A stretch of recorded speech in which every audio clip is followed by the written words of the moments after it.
Olá, seja muito bem-vindo, muito bem-vinda ao projeto Pilote Consciente, uma parceria entre a Honda e a revista Moto Adventure e que tem o objetivo de oferecer a você dicas de pilotagem valiosas para tornar a sua condução mais segura, confiante e responsável. Então, sem mais delongas, bora pro papo. Nos últimos 10 anos, a frota de motocicletas no Brasil cresceu nada menos que 42%. E hoje nós somos 35 milhões de motos circulando pelo nosso país. Isso significa um grande número de entrantes que chegam ao mercado da motocicleta sem experiência, sem uma formação adequada e sem, muitas vezes, dominar sequer as leis de trânsito. E o projeto Pilote Consciente é uma forma de nós contribuirmos com a formação de um trânsito mais harmonioso, onde as pessoas utilizem a motocicleta com mais sabedoria e maior domínio do veículo. Conhecer bem a sua motocicleta é um passo muito importante. Afinal de contas, é necessário que você saiba como que ela reage quando você acelera, quando você freia, como que ela se comporta quando você muda de direção. Enfim, este é o alicerce principal que deve se unir ao conhecimento das corretas técnicas de pilotagem e também com a legislação de trânsito.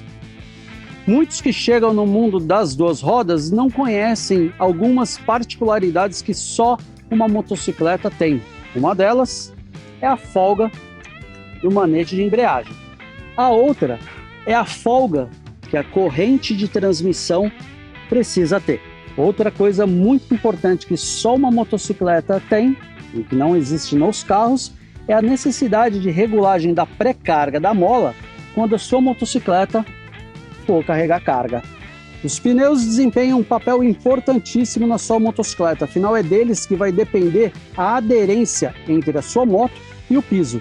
E para isso eles precisam estar calibrados com a pressão indicada pelo fabricante, que fica inclusive estampada numa etiqueta na balança, bem como o desgaste deve estar dentro do que prega o TWI, ou seja, o indicador de desgaste, que você pode observar inclusive por uma marca no pneu. Se o desgaste do teu pneu atingir essa marca, você deve encostar sua motocicleta e substituí-lo, porque senão você pode inclusive ter a sua moto apreendida.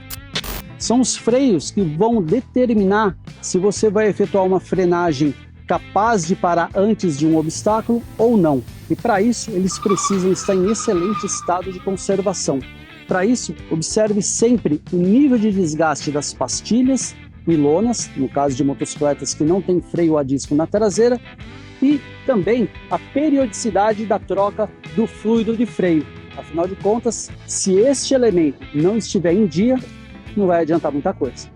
A iluminação deve estar funcionando perfeitamente. Faróis baixo e alto, as setas dianteiras e traseiras, luz de freio e também a lanterna traseira. Afinal de contas, numa situação principalmente à noite, você pode ficar em maus lençóis se algum desses elementos não estiver funcionando. Sem contar, isso também pode levar o seu veículo a ser apreendido. Não se pilota uma motocicleta sem estarmos devidamente equipados. O que significa, em primeiro lugar, claro, o capacete. Em segundo lugar, luvas, uma jaqueta com proteções nos ombros, cotovelos e costas. E além disso, uma calça que também traga proteção nos joelhos e também uma bota para proteger os seus pés e tornozelos.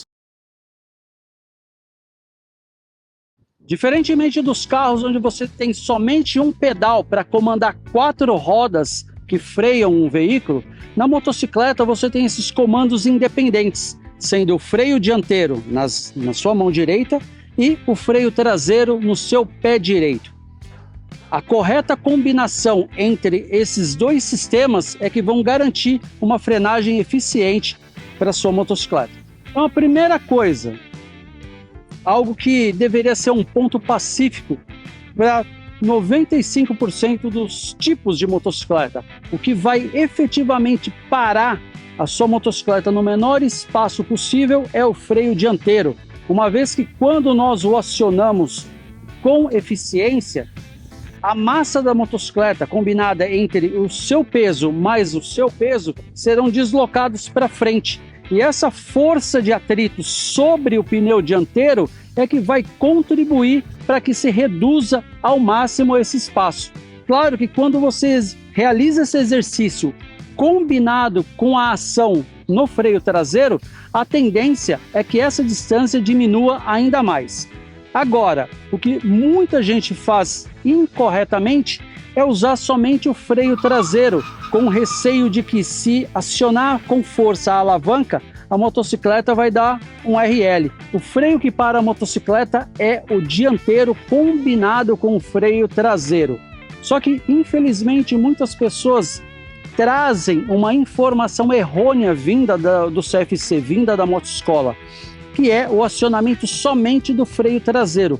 Claro que numa situação de baixíssima velocidade, quando você faz um slalom, quando você zigue-zagueia entre carros, de fato é recomendado com que você use somente o freio traseiro, para que você não sofra o efeito de fechar a frente da moto quando você aciona o freio dianteiro nessa circunstância.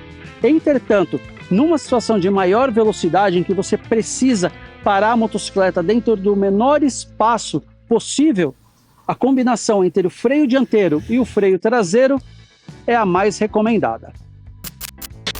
A sua massa, ou seja, o seu peso, exerce uma enorme influência no comportamento e nas respostas que a motocicleta apresenta. Afinal de contas, ela é um veículo que pesa em torno de 120, 130, 150 quilos, quando nós estamos falando aí de motocicletas de baixa e média cilindradas. Diferentemente do que acontece em um carro, que pesa em torno de 1.500 quilos, porém tem 4 rodas, os seus 70, 80, 100 quilos não farão a menor diferença se você movimentar-se ali sentado no banco. E olha que essa movimentação ainda é muito limitada. Aqui na motocicleta não. A tua massa vai exercer muita, mas muita influência. E para isso é importante com que você adote uma posição a mais neutra possível sobre a motocicleta, que é com os braços levemente flexionados, a ponta dos pés sobre a pedaleira, destacando que aquela bolinha que fica aqui na sola do seu pé é a que deve ser a referência para que você deixe os pés plantados sobre a pedaleira e a sua coluna ereta e você olhando sempre para frente o mais adiante possível. Lembrando também um ponto muito importante: se você repousar o seu pé no meio sobre a pedaleira, a tendência é que ele baixe a ponta e, no caso do pedal de freio, a ponta da tua bota pode ficar repousada sobre o pedal de freio, superaquecendo e sobrecarregando o freio traseiro e podendo inclusive gerar um incêndio.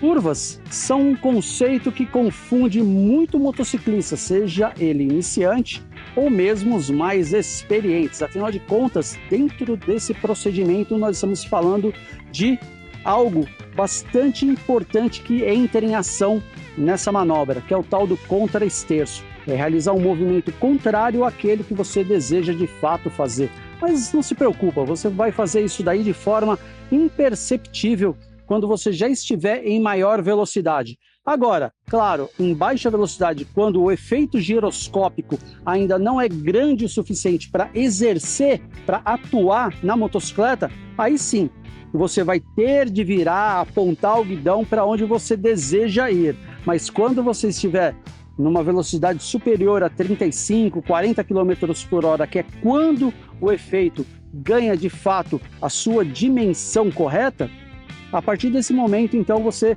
não perceberá, mas você vai exercer força do lado esquerdo para mandar a sua motocicleta para o lado esquerdo e vice-versa. Lado direito, moto para a esquerda. Fazendo força para a esquerda, a moto vai para a direita. E lembrando sempre, as coxas sempre bem grudadas aqui no tanque, contribuindo através desse esforço para que ela vá na direção que você deseja. Pilotar a sua motocicleta pelos corredores é uma condição praticamente obrigatória para quem vive em grandes cidades, mas isso exige conhecimento de técnicas importantes de pilotagem. A primeira é escolher uma velocidade condizente com a dos demais veículos. Nem muito mais rápido, nem muito mais lento, uma vez que você precisa estar em uma condição que lhe propicie ter uma distância suficientemente grande para parar caso algum veículo entre na sua frente. Outra situação é você abrir espaço, assim que for possível, para aqueles motociclistas que vêm mais rápido que você. Não fique ali atravancando o fluxo dos motociclistas que andam mais rápido. Na primeira oportunidade, abra espaço e deixe com que eles passem. Isso vai evitar com que você, inclusive, acabe se envolvendo em um acidente. Outra condição importante no corredor é que você sempre esteja olhando muito à frente da sua motocicleta. Não apenas um ou dois veículos, mas o mais distante possível e, claro, guardar distância razoável para aquelas motocicletas que estão à sua frente. Isso vai permitir um tempo maior de respostas caso você precise executar uma frenagem de emergência ou mesmo sair do corredor para evitar se envolver em um acidente.